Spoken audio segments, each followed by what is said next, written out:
करिश्मा Yadav LBS college Harda के इस YouTube channel पर आप सभी का स्वागत करती हूँ। आज का हमारा टॉपिक है प्लांट टिश्यू कल्चर। आज हम देखेंगे प्लांट टिश्यू कल्चर क्या होता है। सबसे पहले हम आइए कंटेंट देखते हैं, क्या क्या कंटेंट हमें इस प्लांट टिश्यू कल्चर में पढ़ना है। फर्स्ट ऑफ ऑल हमें डेफिनेशन देखना है कि क्या होता है एक्चुअल में प्लांट टिश्यू कल्चर, क्या डेफिनेशन होती है। सेकंड है आपका aims of plant tissue culture, plant tissue culture की क्या उद्देश्य है, किन कारणों से हम प्लांट टिश्यू कल्चर कर रहे हैं। थर्ड पॉइंट है आपका basic requirement of plant tissue culture. Plant tissue culture बनाने के लिए हमें कौन कौन सी बेसिक रिक्वायरमेंट या बेसिक चीजों की जरूरत पड़ती है। फोर्थ पॉइंट है आपका techniques of plant tissue culture. Plant tissue culture हम जो प्रिपेयर कर रहे हैं तो उसकी कौन कौन सी टेक्निक्स होती है, किस टेक्निक से हम एक छोटे से प्लांट के टिश्यू से हम एक नया प्लांट बना रहे हैं, उसकी टेक्निक है। देन लास्ट है आपका advantage and application of plant tissue culture. Plant tissue culture जो हम प्रिपेयर कर रहे हैं उसके क्या क्या एडवांटेज है, क्या एप्लीकेशन है, किस लिए हम प्लांट टिश्यू कल्चर को प्रिपेयर कर रहे हैं। तो सबसे पहले हम आइए देखते हैं डेफिनेशन। डेफिनेशन में सबसे फर्स्ट ये आपका आता है जनरल इंट्रोडक्शन कि प्लांट टिश्यू कल्चर एक्चुअल में है क्या। तो ये एक बायोटेक्नोलॉजी की सबसे इंपॉर्टेंट ब्रांच होती है या सबसे इंपॉर्टेंट आप फील्ड कह सकते हो। प्लांट टिश्यू कल्चर जो टेक्निक होती है उसमें हम किसी भी प्लांट की सेल्स या ऑर्गन को स्टेराइल एनवायरनमेंट देकर एक नए प्लांट में कन्वर्ट करते हैं। ये इसका जनरल इंट्रोडक्शन हो गया। सेकंड है आपका डेफिनेशन। तो डेफिनेशन की यदि हम बात करें तो tissue culture is a condition of that experimental process through which plants are developed in control and aseptic condition from isolation cell tissue or organ। Plant tissue culture की डेफिनेशन में हम ये देखते हैं कि एक कंट्रोल्ड और एसेप्टिक कंडीशन और एक ऐसा एनवायरनमेंट हम प्रिपेयर करते हैं जिसमें किसी भी प्लांट के सेल्स ऑर्गन या टिश्यू को हम इजीली ग्रो करा के नए प्लांट में नया पौधा हम बना सके। इसे हम क्या कहते हैं, प्लांट टिश्यू कल्चर कहते हैं। अगला आता है आपका aims of plant tissue culture. Aims of plant tissue culture में सबसे पहला आपका एम रहता है to develop a new plant from seed organ that seeds. ठीक है, एक नए प्लांट को ग्रो करने के लिए हमें प्लांट टिश्यू कल्चर की जरूरत पड़ी। सेकेंड है to produce a hybrid variety of plant. किसी भी प्लांट की हाइब्रिड वैरायटीज को हमें प्राप्त करने के लिए इस टेक्निक का यूज किया जाता है। Disease free plant from disease plant. किसी भी इन्फेक्टेड या वायरस इन्फेक्टेड किसी भी प्लांट से बिना वायरस रहित प्लांट को या डिसीज रहित प्लांट को प्राप्त करने के लिए भी इसका यूज किया जाता है।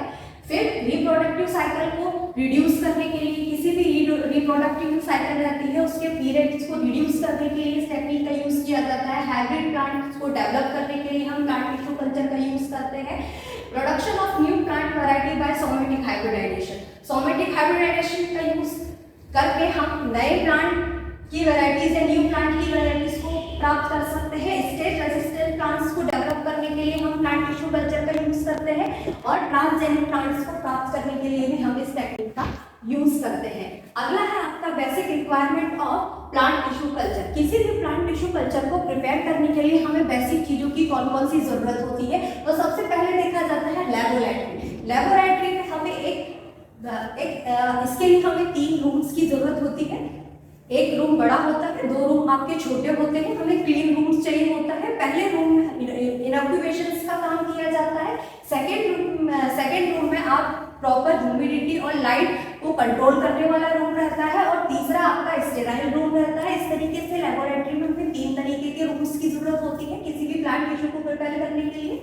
अगला है आपका एपरेचर। एपरेचर से मतलब है कि इंस्ट्रूमेंट। जब भी हम प्लांट टिश्यू कल्चर प्रिपेयर कर रहे हैं तो उसके लिए कौन कौन से आपको एपरेचर या कौन कौन से इंस्ट्रूमेंट लगेंगे, जैसे कि आपका फोरशेप है, डिडिल है, टेस्ट ट्यूब है, कॉटन प्लग है, ऑटोक्लेव है, आदि चीजों की हमें जरूरत पड़ती है। अगला है आपका न्यूट्रिएंट मीडिया। जिस तरीके से हमें जिंदा रहने के लिए भोजन की जरूरत होती है, सेम वैसे ही प्लांट टिश्यू या सेल्स को ग्रो कराने के लिए भी भोजन की जरूरत होती है। तो वो भोजन जो रहता है हम उस सेल या टिश्यू को न्यूट्रिएंट मीडिया के फॉर्म में देते हैं। तो न्यूट्रिएंट मीडिया में कुछ माइक्रो कुछ मैक्रो न्यूट्रिएंट आते हैं जिनका यूज करके सेमी सॉलिड या लिक्विड मीडियम प्रिपेयर किया जाता है, जिसमें हम जो भी प्लांट है प्लांट की सेल्स या टिश्यू को क्या कर रहे हैं, ग्रो कराते हैं। इस तरीके से मैक्रो या माइक्रो कुछ न्यूट्रिएंट्स हैं जिनकी हमें न्यूट्रिएंट मीडिया बनाते समय यूज किया जाता है। अगला है आपका लाइट। ये भी एक बेसिक रिक्वायरमेंट होती है प्लांट टिश्यू कल्चर को प्रिपेयर करने के लिए। इसके लिए 2000 से 3000 लक्स इंटेंसिटी की लाइट रिक्वायर होती है मैक्सिमम किसी भी प्लांट को ग्रो कराने के लिए, तो हमें ये लाइट की भी जरूरत रहती है। फिर टेम्परेचर अरेंजमेंट रहता है, कुछ प्लांट ऐसे रहते हैं जो हाई टेम्परेचर पे ग्रो करते हैं, कुछ मिनिमम टेम्परेचर पे ग्रो करते हैं, तो उन चीज़ों से बचने के लिए एक नॉर्मल टेम्परेचर होता है 20 to 60 डिग्री, एक सुटेबल टेम्परेचर मेंटेन किया जाता है लेबोरेटरी में, जिसमें सेल या टिश्यू को क्या कराया जाता है, कल्चर किया जाता है। इसके बाद है आपका एरिएशन। एरिएशन ये सबसे इम्पोर्टेंट और बेसिक रिक्वायरमेंट होता है, क्योंकि बिना एरिएशन के कोई भी प्लांट ग्रो नहीं कर पाएगा, तो प्रॉपर ऑक्सीजन के सप्लाई के लिए एरिएशन की भी हमें जरूरत पड़ती है। अगला है आपका techniques of plant tissue culture. Plant tissue culture जो हम बना रहे हैं उसकी टेक्निक्स में सबसे पहले रहेगा सिलेक्शन ऑफ एलिफ प्लांट। इसमें सबसे पहले हमें किसी मात्र पौधे को क्या करना पड़ेगा, हमें सिलेक्ट करना पड़ेगा। सिलेक्ट करने के बाद preparation of the culture media, उस सिलेक्ट किए गए प्लांट में से सेल या टिश्यू को निकालने के बाद उसे ग्रो कराने के लिए हमें उससे रिक्वायर्ड भोजन की जरूरत होगी, जो हम कल्चर मीडिया के फॉर्म में प्रिपेयर करेंगे।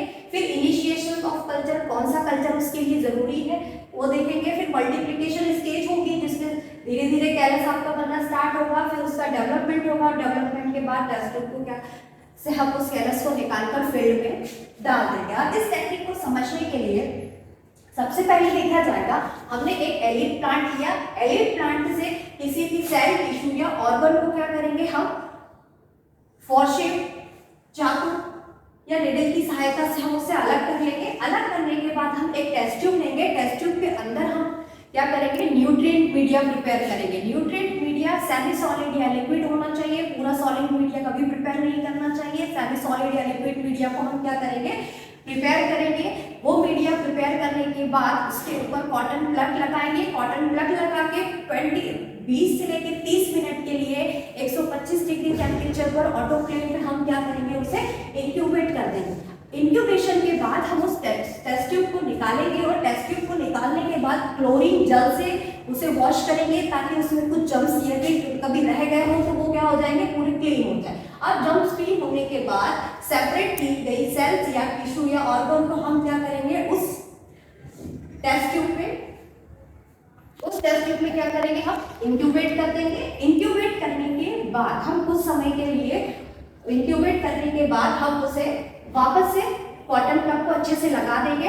सेल्स को डालने के बाद कॉटन प्लग लगा देंगे। कॉटन प्लग एरिएशन का काम करेगा। एरिएशन का काम करेगा वो इस तरीके से कि जितनी भी जो एटमॉस्फेयर से जो एयर आ रही है वो एयर उस कॉटन प्लग से अंदर चले जाए और जो भी बैक्टीरिया है, हार्मफुल चीजें हैं, वो कॉटन प्लग ऊपर की तरफ रख ले। इसलिए टेस्ट ट्यूब में कॉटन प्लग लगाया जाता है।